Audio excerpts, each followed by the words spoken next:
출애굽기 21장 28절에서 36절까지의 본문 말씀 다 찾으셨으면 저와 함께 한 절씩 교독하도록 하겠습니다. 소가 남자나 여자를 받아서 죽이면 그 소는 반드시 돌로 쳐서 죽일 것이요 그 고기는 먹지 말 것이며 임자는 형벌을 면하려니와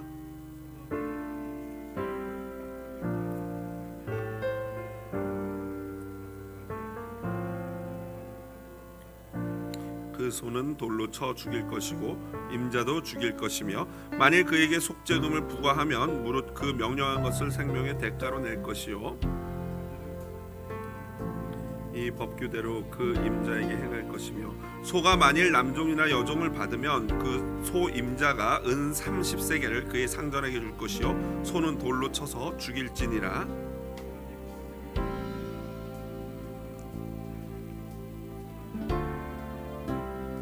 그 구덩이 주인이 잘 보상하여 짐승의 임자에게 돈을 줄 것이요 죽은 것은 그가 차지할 것이니라.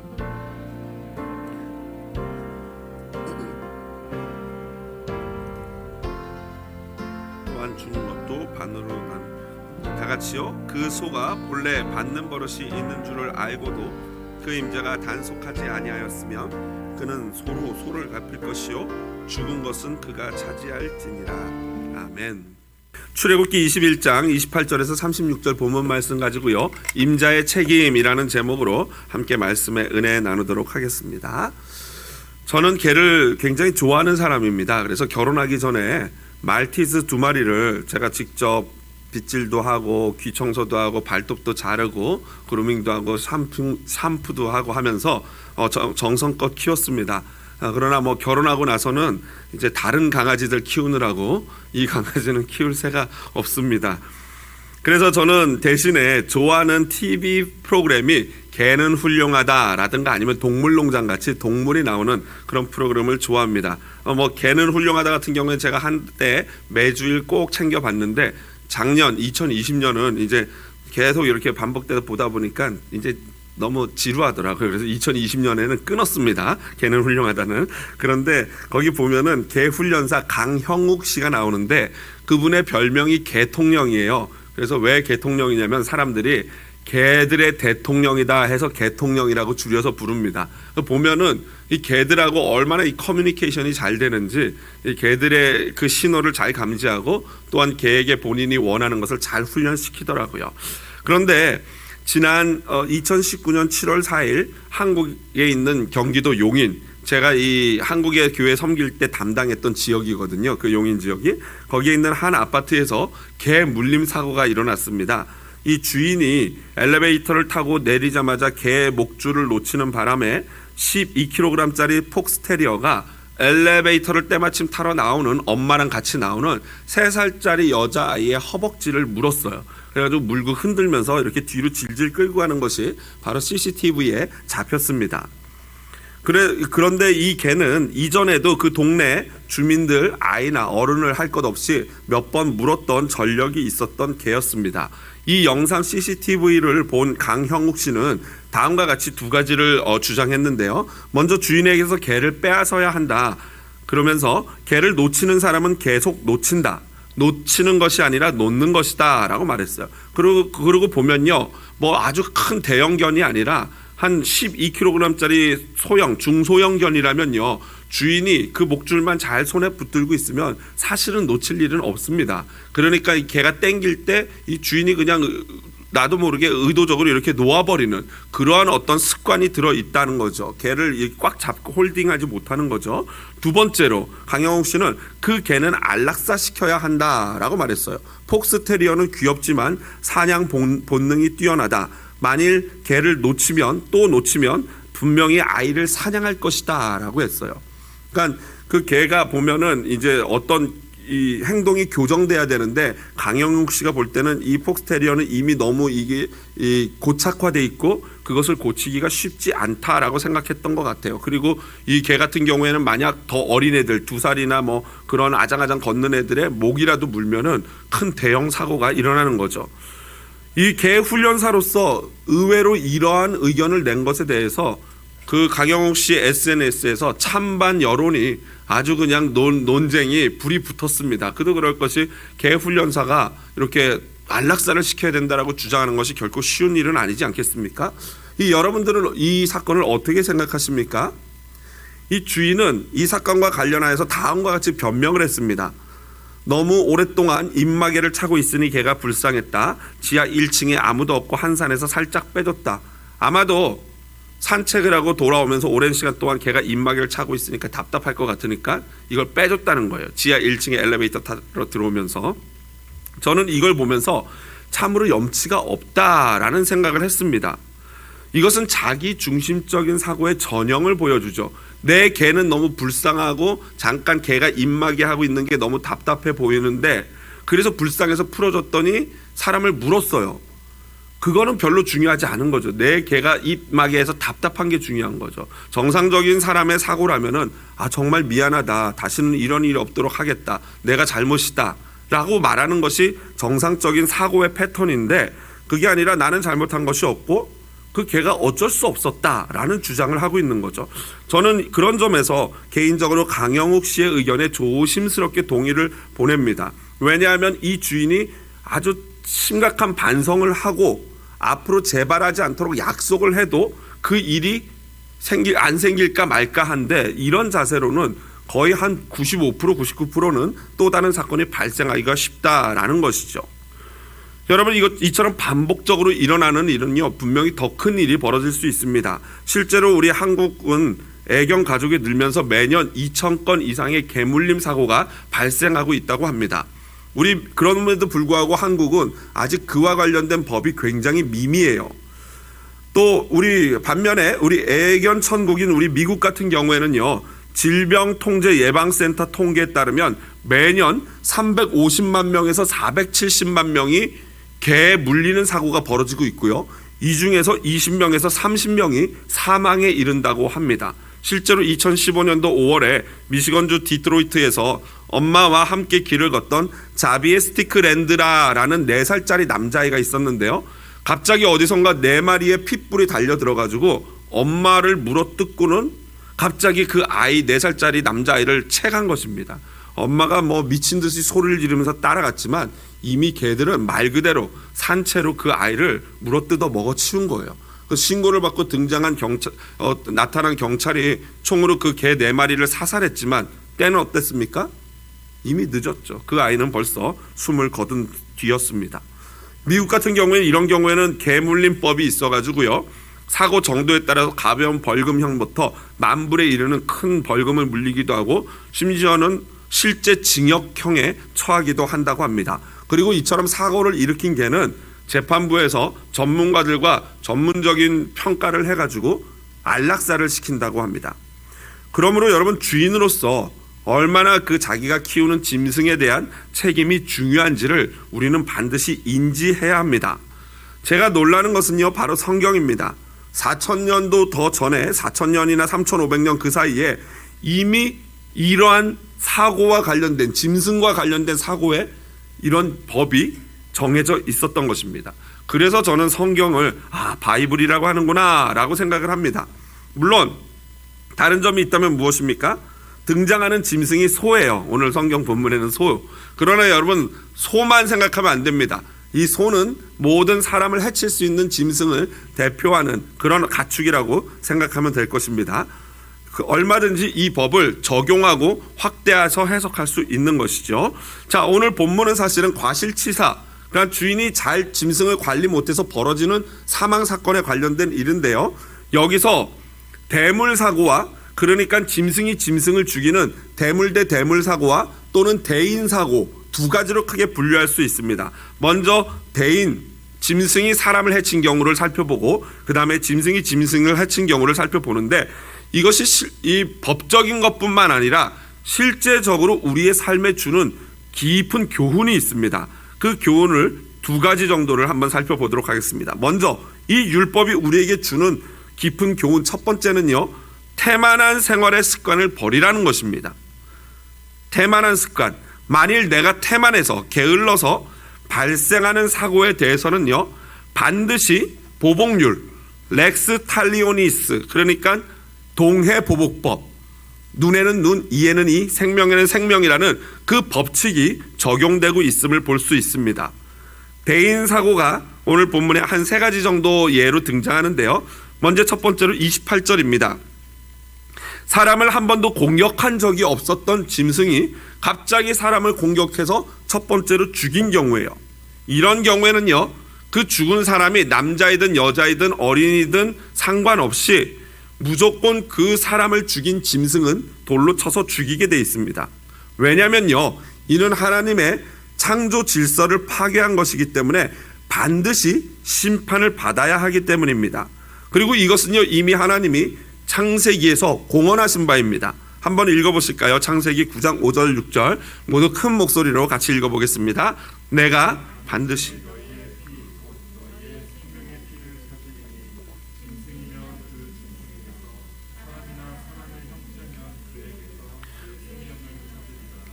다른 사람의 피를 흘리면 그 사람의 피도 흘릴 것이니 이는 하나님이 자기 형상대로 사람을 지으셨음이니라. 그렇습니다. 하나님의 형상대로 지은 인간은 너무나도 중요하기 때문에 그 인간의 피를 흘린 사람이면 사람으로 목숨을, 짐승이 사람의 피를 흘려 죽였다면 그 짐승의 목숨을 반드시 받게 돼 있는 것입니다. 여러분, 성경이나 고대 사회에서 돌로 쳐서 처형을 하는 경우가 있어요. 성경에서 돌로 쳐서 처형을 하는 경우에는 하나님께 반역을 했을 때입니다. 그리고 고대 사회에서 돌로 쳐서 사람을 처형하는 경우에는 왕에게 반역을 했을 때예요. 그러니까 왕이나 하나님께 반역을 했을 경우에 돌로 쳐 죽이는 것입니다. 그런데 오늘 그 짐승, 소를 어떻게 죽이라고요? 돌로 쳐 죽이래요. 그러니까 짐승이, 소가 사람을 죽이는 것은 하나님께 반역을 하는 행위예요. 하나님의 창조 질서를, 명령을 어기고 감히 동물이 인간을, 하나님의 형상을 따라 지음받은 인간을 죽이는 것, 이것은 반드시 하나님 앞에 처벌받아 마땅한 죄악이다라는 것이죠. 동시에 동일한 사고를 미연에 방지하기 위하여 그 짐승을 반드시 죽이는 것입니다. 왜냐하면 한번 사람을 해한 짐승은 또 해할 가능성이 매우 높기 때문이죠. 실제로 고양이가 큰 빅캣들은 한번 사람을 잡아먹으면 그 맛을 알기 때문에, 그리고 상대적으로 다른 짐승보다 잡아먹기가 쉽기 때문에 사람을 수도 없이 공격합니다. 그렇기 때문에 사람을 한번 공격한 짐승은 반드시 잡아 죽이는 것이죠. 그리고 그 소를 죽인 다음에 그 소를 절대 먹지 않습니다. 왜 그러냐면요, 그 소는 하나님께 저주받은 바가 됐고, 즉 하렘 전쟁 아시지 않습니까? 모든 것을 다 멸하는 전쟁과 같이 돌로 맞아 죽은 이 소는 하나님께 바침받은, 저주받은 바 된, 진멸되는 그런 존재, 재물이기 때문에 절대 인간이 그 고기를 먹지 않는 것입니다. 그러나 다행인 것은 그 주인은 대신에 형벌을 면합니다. 다만 자신의 짐승을 잃어버린 손해를 본인이 감수해야 하는 것이죠. 왜냐하면 자기 짐승이 다른 사람을 죽였기 때문에요. 자기가 형벌을 면하는 것만으로도 큰 은혜를 받은 것이죠. 두 번째로는 짐승의 공격성을 알고도 주인이 적절한 조치를 취하지 못해서 사람이 죽은 경우예요. 여러분, 이 경우에는 너무나도 뻔하지 않겠습니까? 그 짐승이 죽는 것은 당연한 것이고요. 그 다음에 주인까지도 같이 죽입니다. 그러나 피해를 당한 피해자 유족이 속죄금, 그 주인이 죽는 것, 처형을 당하는 것 대신에 속죄금을 원할 때는 합의가 가능합니다. 그 주인의 생명을 대신해서 속죄금을 낼 수 있는 것이죠. 이 역시 모든 남녀노소에 해당하는 법이고요. 그러나 분명한 것은 피를 흘린 그 짐승은 또 반드시 죽인다는 것입니다. 여러분, 이 주인으로서 속죄금을 내고 자기 목숨을 살 수 있다면 얼마나 큰 은혜이겠습니까? 사실 피해를 당한 피해자 입장에서는 이미 우리의 가족이 저 짐승에게 죽었고, 저 짐승은 당연히 죽이고, 그렇다면 구태여 그 주인까지도 처벌할 필요는 없다고 느낄 것입니다. 그래서 아마도 대부분 이런 경우에는 합리적으로 생각하면은 피해를 당한 유족 입장에서는 당연히 우리 가족을 죽인 그 짐승의 주인에게 속죄금을 요구할 경우가 훨씬 더 많지 않았을까라는 생각을 하게 됩니다. 마지막 세 번째로는 짐승이 노예를 죽였을 경우입니다. 그럴 경우에는 그 짐승의 주인은 죽은 노예의 주인에게 은 30세겔을 주게 돼 있습니다. 그리고 역시 그 짐승은 역시 돌로 쳐 죽입니다. 그러니까 사람을 죽인 짐승은 죽는 것은 그냥 기정사실인 것이죠. 그 중요한 것은 이 금액인데요. 은 30세겔은요. 굉장히 높은 금액입니다. 여기서 우리가 알 수 있는 것은 하나님은 노예라도 인간으로 보고 계시다는 거예요. 그때 당시에 사람들은 노예를 물건 취급했지만 이 법에서 느껴지는 것은 하나님은 그 노예 제도를 그때 폐지하라고 명령을 하시지는 않으셨지만 그 노예 자체도 인간으로 보고 계시다는 걸 너무나도 분명하게 알 수 있습니다. 왜 그러냐면요. 하나님께 자신을 서원하는 경우가 있지 않습니까? 그럴 경우에 내가 하나님 나를 드리겠습니다 했을 경우에 나를 서원해서 드리는 대신에 그러려면 완전 성전에서 살아야 되니까 그렇게 못할 경우에는 대신 속전을 내는데 여자 같은 경우에 은 30세겔을 내게 돼 있고 남자 같은 경우에 50세겔을 내게 돼 있습니다. 그래서 레위기 27장 4절을 보면 여자면 그 값을 30세겔로 하며 라고 나와 있습니다. 그러니까 적어도 하나님이 노예를 적어도 여자 수준의 자유민으로 인정해주고 계시다라는 것을 알 수 있어요. 동시대 법인 함무라비 법전이나 에스눈나 법전 같은 경우에는요, 이거보다 훨씬 약합니다. 함무라비 법전 같은 경우에는 귀족이 죽었을 때는 은 30세겔, 노예가 죽었을 때는 은 20세겔을 요구하고 있고요. 에스눈나 법전 같은 경우에는 그저 15세겔 정도면은 합의가 되는 그 정도 수준이었습니다. 그러니까 여러분, 성경이 하나님이 얼마나 인간의 목숨 하나를, 심지어 그게 노예일지라도요, 그 목숨을 소중히 여기시는지 알 수 있는 것입니다. 이 좀 전에 말씀드렸던 고대 근동 법전의 경우에는요, 이런 성경과 유사한 법들이 존재해요. 실제로 좀 전에 말씀드렸던 BC 2000년경에 수메리아 지역의 한 도시인 에스눈나에서 있었던 그 법전은요, 보면은 두 번째, 세 번째, 아까 말씀드렸던 계속 들이받던 짐승이 사람을 죽였을 경우라든가 짐승이 노예를 죽였을 경우에 대한 그 법이 있고요. 함무라비 같은 경우에는 오늘 본문에 나왔던 이 세 가지 경우, 처음 짐승이 죽이는 거나 그런 버릇이 있는 그런 사람을 들이받는 버릇 있는 짐승이 죽이거나 아니면 노예를 죽인 경우, 이 세 가지 경우가 모두 다 함무라비 법전에 예로 들어가 있어요. 판례로. 그러나 다 차이점이 있다면은 고대 근동법들은요, 거의 다 모든 것이 물질로, 돈으로 합의가 가능합니다. 주인을 죽이라는 항목은 어디에도 없어요. 유일하게 성경에만 그 짐승의 주인이 함께 책임을 지게 돼 있습니다. 알고서도 방치했다면은. 물론 아까도 말씀드렸지만 대부분은 그 피해자 측이 원하면은 속죄금을 내고 그 사람은 죄를 용서받을 수 있죠. 이렇게 성경이 그 들이받는 주인에 대한 이 목숨으로서까지의 책임을 묻는 것은 그만큼 하나님이 반어법적으로 각 사람의 생명을 소중하게 여긴다는 거예요. 그 짐승의 주인이 자기 목숨이 죽기가 너무나도 아깝다면은 미리 다른 사람이 다치거나 죽지 않도록 반드시 책임을 지고 조치를 취해야 한다는 것입니다. 그렇습니다. 모든 사람들은 서로의 생명을 보호해줘야 될 분명한 책임이 있다는 것입니다. 그러므로 몰랐어요. 우리 개는 원래 안 물어요. 우리 소는 원래 안 들이받아요. 이런 말 소용없다는 거예요. 그런 변명 따위는 통하지 않습니다. 주인이라면은 반드시 자신의 동물에 대해서 책임을 져야 합니다. 이러한 책임지는 태도는요, 생활 전반적인 것과 연결이 돼 있어요. 게으르고 나태한 사람은요, 모든 면에서 그러한 삶의 패턴을 갖기가 쉽습니다. 그런 안이한 생각은 버려야 하죠. 여러분, 개가 짐승이기 때문에, 또 소가 짐승이기 때문에 언제 어떤 불의의 사고가 날지 몰라요. 그렇기 때문에 만반의 준비를 다하고 책임을 져야 하는 것입니다. 이러한 사고는 평소에 나태한 생활 습관을 가진 사람들에게 일어나기가 쉽습니다. 그러므로 여러분, 우리는요, 이것을 영적인 교훈을 얻기 위해 한 단계 더 나가면 베드로의 권면에 귀를 기울여야 합니다. 사탄은요, 어떠한 사건 사고를 통해서도 우리 가정과 공동체를 공격할 수 있습니다. 그래서 베드로전서 5장 8절, 근신하라 깨어라 너희 대적 마귀가 우는 사자같이 두루다니며 삼킬 자를 찾나니, 4장 7절, 만물의 마지막이 가까웠으니 그러므로 너희는 정신을 차리고 근신하여 기도하라.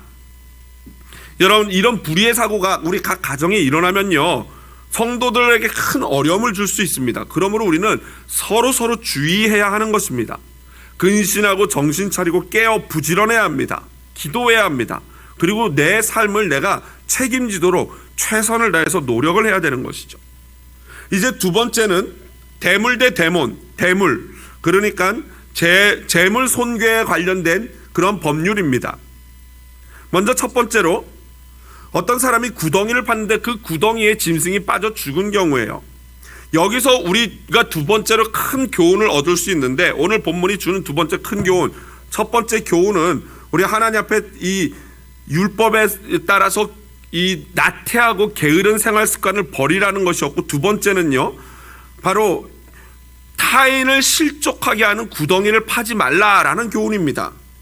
여러분, 어떤 사람이 공공장소에 구덩이를 파놓고요 울타리를 쳐서 조심하도록 그 조치를 취하지 않았을 경우 거기에 짐승이 빠져 죽거나 다쳤을 경우입니다. 사람이 빠져 죽거나 다치면 그 위에 나오는 여러 법들을 통해서 그 책임을 물으면 될 것이고요. 오늘 여기는 짐승에 관련된 경우인데요, 구덩이 주인은 그 짐승이 어떻게 됐는지에 따라 잘 보상해줘야 합니다. 짐승이 죽었다면은 짐승의 값을 그 짐승의 주인에게 지불하고 본인은 그 죽은 짐승을 가져올 수 있습니다. 그리고 그 짐승은 먹을 수도 있고요. 여러분, 이 구덩이가 그냥 조그만한 우리 1, 2m짜리 구덩이가 아닙니다. 그 가나안 지역에는요 구덩이를 파는데 깊은 것은요 자그마치 12m, 그러니까 40피트나 됐다고 합니다. 12m면요 여러분, 사람이나 짐승이 거기 빠지면 헤어나오지 못합니다. 타인의 이 도움이 없이는 헤어나오지 못해요. 그럼 왜 그렇게 큰 구덩이를 파는가? 아시다시피 가나안 지역은 건기와 우기가 분명하죠. 이 건기 때는 비가 안 와요. 그렇기 때문에 지금 같은 우리 겨울철 이 우기에 비가 내릴 때 웅덩이를 크게 파가지고 물을 담아놓는 저장 탱크로 물을 담아두는 역할을 합니다. 그런데 건기에는 그것이 물이 다 말라서 이제 없기 때문에 간혹가다 거기 빠져 죽는 짐승들이 발생하게 되는 것이죠. 실제로 성경에도 이런 예가 있지 않습니까? 창세기 37장 23절 24절 같이 한번 읽어보겠습니다. 큰 목소리를 읽습니다. 요셉이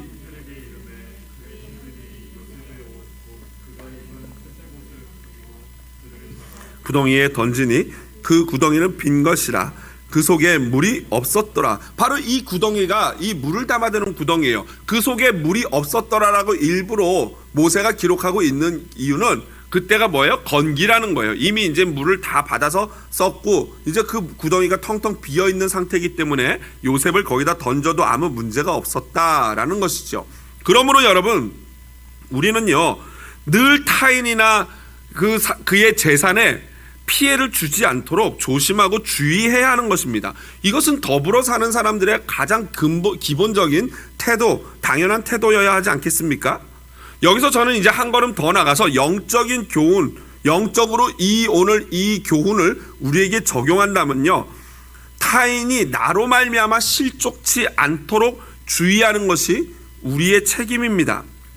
로마서 14장 13절을 보면요, 그런즉 우리가 다시는 서로 비판하지 말고 도리어 부딪힐 것이나 거칠 것을 형제 앞에 두지 아니하도록 주의하라 라고 나와요. 그렇습니다. 형제 앞에 거칠 것, 부딪힐 것, 그러니까 내 잘못이나 실수로 말미암아 형제 앞에 큰 돌을 놔가지고 그 형제가 거기에 영적으로 걸려서 넘어져서 실망하거나 낙심하거나 좌절하지 않도록 주의해야 한다는 것입니다. 또한 마태복음 18절 7절에 보면 예수님이 실족하게 하는 일들이 있음으로 말미암아 세상에 화가 있도다. 실족하게 하는 일이 없을 수는 없으나 어쩔 수 없대요. 그러나 실족하게 하는 그 사람에게는 화가 있다. 너무나도 두려운 말씀 아니겠습니까? 남을 마음 다치게 하고 실망하게 하고 시험에 들게 해서는 안 되는데 그러한 일은 어쩔 수 없이 생긴대요.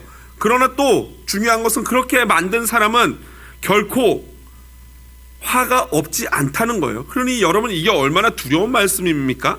사실 그러므로 우리는 최대한 타인이 힘들지 않도록, 상처받지 않도록 최대한 배려하는 것, 이것이 신앙생활의 가장 중요한 부분이다라는 것이죠. 그런 점에서 저는 목회가 너무 어렵습니다. 솔직히 엄청난 스트레스예요. 제가 이렇게 주일날이든 금요일이든 새벽이든 설교를 한번 하고 나잖아요. 그러면 얼마나 그 가운데 많은 이 불편함이 있는지 몰라요. 뭐 누가 뭐라 그러지 않는데 괜히 이거 혹시 또 어떤 성도님이 이 말 때문에 혹시 시험에 들거나 상처받는 거 아니야? 누가 봤는지 시험에 들은지도 몰라요. 그런데 내가 말한 그 표현이 가만히 생각해 보면 이렇게 오해할 수도 있겠는데 라는 생각이 들면요, 너무나도 마음이 불편합니다. 권면할 때도 마찬가지고 일반적인 대화에서도 마찬가지예요. 성도님들과 대화를 한참 기분 좋게 하고 집에 왔는데 가만히 생각해 보니까 그때 말한 그것을 이 성도님 입장에서는 이렇게 오해해서 들으면은 불쾌할 수도 있겠다라는 생각이 들면요, 너무 마음이 불편하고 이불킥 아시죠? 이불킥. 누워서 이불을 막 걷어차면서 왜 그따위 말을 했을까 하면서 입이 방정이다 막 이러는 적이 한두 번이 아니에요. 여러분 이 얼마나 괴로운지 아십니까? 그러면 어떤 분들은 목사님 그러지 않아도 돼요. 그냥 마음 편하게 사세요. 그런데 제가 마음이 편하면 누가 불편해요? 타인이 불편해요. 다른 성도들이 마음이 불편해요. 차라리 목사 마음이 불편하고 성도님들이 마음 편한 게 낫지. 저는 마음 편하자고 난 뒤끝 없어요 하면서 아무 말 대잔치, 막말 대잔치 해가지고 아무 말이나 막 쏟아내고 나는 뒤끝 없어요 이러면은 그런 사람과는 같이 하고 싶지 않죠. 남이 어떻든 나는 나만 편하면 된다. 그거는 결코 그리스도인의 삶의 자세가 아니죠. 그리스도인은 내가 한 말이나 행동에 대해서 반드시 책임을 져야 합니다. 그게 성숙한 모습입니다. 마찬가지에 아무 행동이나 해놓고 어쩔 수 없었다, 내 개가 물었다, 내 소가 들이받았다, 그렇게 합리화하는 사람은요 결코 크리스천답지 못한 것입니다. 반드시 내가 맡은 것, 내 행동, 내 말, 내 짐승에게는 반드시 하나님이 책임을 물으십니다. 그리고 우리 성도는 책임을 져야 합니다. 마지막으로 짐승이 짐승을 죽였을 경우에요, 이건 너무나도 합리적이죠. 처음 어떤 짐승이 짐승을 처음으로 죽였을 경우에는 죽은 짐승도 반으로 나누고 살아있는 짐승도 팔아서 그 돈을 반으로 나눠서 죽은 자의 주인과 이 죽인 짐승의 주인이 서로 반반씩 나눠갔습니다. 합리적이죠. 근데 이 짐승이 평소에도 들이받아서 사고를 치는 그런 전과가 있는 짐승이라면은 그 짐승이 들이받아서 죽였을 때는 그 죽은 이 짐승의 주인에게 주인이 이 짐승을 주거나 아니면 이 짐승의 값을 팔아서 배상을 해야 돼요. 그리고 죽은 짐승은 이 죽인 주인이 가져갈 수 있습니다. 그리고 그 고기는 물론 먹을 수 있고요. 합리적인 판결을 내리는 거죠. 말씀을 마무리합니다. 현대인들의 특징 중 하나가 지난 2020년 사자성어로 꼽혔던 아시탑이라고 생각합니다. 나는 옳고 타인은 무조건 틀렸어요. 내가 하는 것은 모두 이해가 되고 남이 하는 것은 용서가 안 돼요. 이것은 우리나라 정치인들, 심지어 요즘 미국의 정치인들의 모습이고요, 또 요즘 이슈가 되고 있는 정인이 양 부모의 모습을 보면서도 느낍니다. 진정한 반성문이라고 반성문을 쓰긴 했는데 그 반성문에 내가 진짜 잘못했다, 내가 죄값을 달게 받겠다, 이런 게 아니고 반성문이 나는 어쩔 수 없었다, 그냥 내가 들었는데 놓쳐가지고 걔가 다쳤다, 내 잘못은 하나도 없어요. 오직 그냥 형량을 낮추려고만 하는 거기에 초점이 맞춰져 있어요. 자신의 행동에 대한 죄책감이나 책임감은 전혀 찾아볼 수 없고 도무지 책임지려고 하지도 않습니다. 여러분, 이것이 현대인의 특징이라고 느끼는데 이것은 현대인뿐만 아니라 전 인류적인 인간의 죄의 본성의 특징이라고 생각하게 됩니다. 여러분, 인류 가운데 유일하게 온 세상에서 자신의 행동에 책임을 지는 분이 계셔요. 바로 못된 송아지 같은 우리. 여러분, 제가 가만히 이 본문을 어제 보면서 이 본문에서 도대체 무슨 설교를 하고 어떤 은혜를 나눠야 될까 이 고민을 하면서 살펴봤더니 이 못된 송아지, 막 들이받아서 죽이고 뒷발질해가지고 사람에게 상처를 입히는 망아지 같은 우리, 결국에는 다른 사람들에게 상처를 주고 심지어 죽이기까지 하는 그게 바로 누구예요? 못된 꼴난 송아지 같은 게 바로 나예요. 그리고 나의 주인이 누구예요? 하나님이세요. 그러니까 우리에 대한 책임을 누가 지셔요? 예수가 지시는 거예요. 하나님이 지시는 거예요. 그래서 하나님이 못된 송아지를 가진 주인의 책임으로서 속죄금을 대신 물어주는 거예요. 그 속죄금이 뭐예요? 코페르. 오늘 30절에 보면 속죄금이 나오는데 코페르라고 하는데 그 의미가 몸값, 죄를 덮어준다라는 의미예요. 이것을 이사야 선지자는 이렇게 아름다운 시로 변화해서 우리에게 알려줬죠. 이사야서 53장 6절, 우리는 다 양 같아서 그릇 행하여 각기 제 길로 갔거늘 여호와께서 우리 모두의 죄악을 그에게 담당시키셨도다. 무슨 말입니까? 소가 아니라 오늘 여기서는 이사야서는 이제 양으로 비유했어요. 양도 마찬가지에 막 들이받아요. 그리고 제가 갈 길로 갔어요. 못된 송아지 같은 존재예요. 그런데 그 모든 죄악을 주인이신 여호와께서 그 모든 죄악을 당신의 아들 예수께 대신 지심으로 그 예수가 우리를 대신해서 속죄금을 지불한 것이에요. 여러분, 인간, 못된 인간이요, 그 아까 그 개 주인도 보면요, 마구 들어듣고 남의 막 허벅다리, 남의 애기 막 물는 그 개도 자기 개라고 이쁘다고 하더라고요. 그런데 그 다른 걸 다 떠나서 그 자기 못난 개도 이쁘다고 하는 그 마음만큼은 하나님을 닮은 것 같아요. 하나님이 못된 송아지 같은 우리를 그래도 이쁘다고 하고 당신의 아들 죽기까지 우리를 구원하셨잖아요.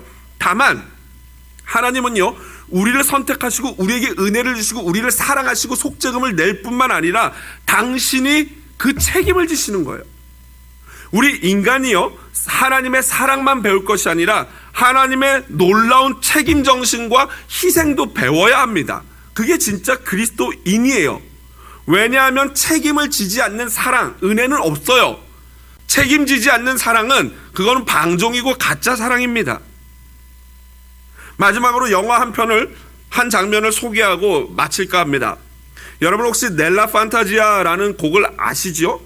넬라 판타지아 요베도 문도 주스도, 계속 하고 싶은데 그 다음은 모르겠어요, 가사를.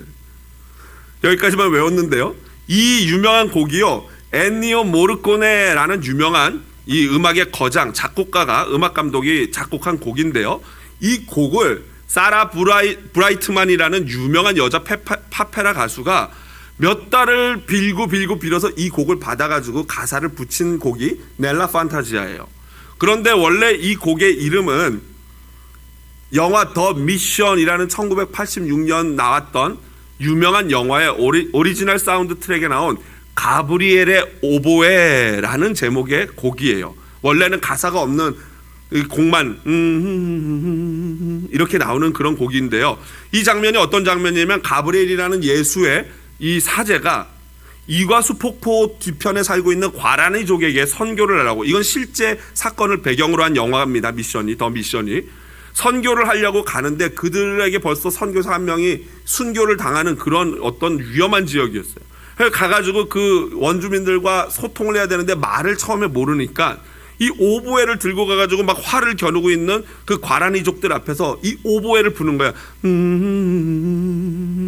그러니까 이제 그때부터 이 과라니족들이 신기하면서 곡을 듣더니 마음을 열고 그 선교사를 억셉하기 시작합니다. 그러면서 선교가 시작되는데, 거기 나오는 또 다른 수많은 명언과 명장면이 나오는 영화인데요, 그 중에서 제가 가장 감명 깊었던 장면은요, 또 다른 주인공인 로드리고 멘도자, 그 역을 감당한 사람이 바로 그 유명한 연기파 배우 로버트 드니로인데요, 이 로버트 드니로가 멘도자 역을 하는데, 이 멘도자는 원래 용병이고 노예 상인이었어요. 이 과라니족들을 잡아다가 팔아넘기는 그런 못된 사람이었습니다.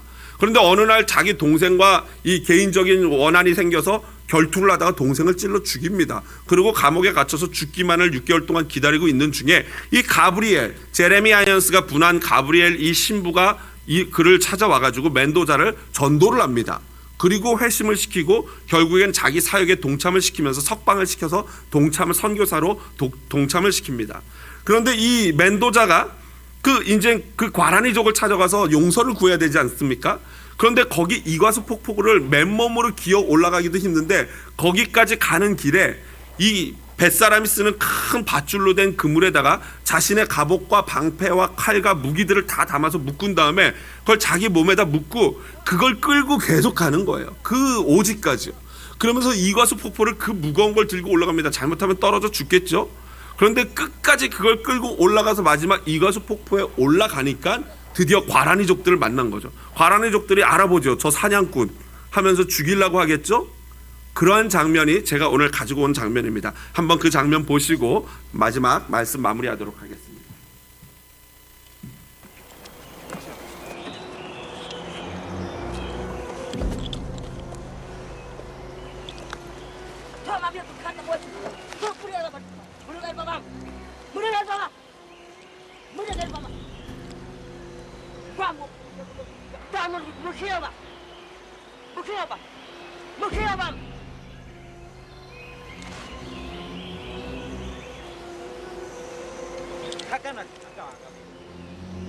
기능 봐라.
여러분, 우리의 구원은요 결코 우리의 고행이나 우리의 행위를 얻는 것이 아닙니다.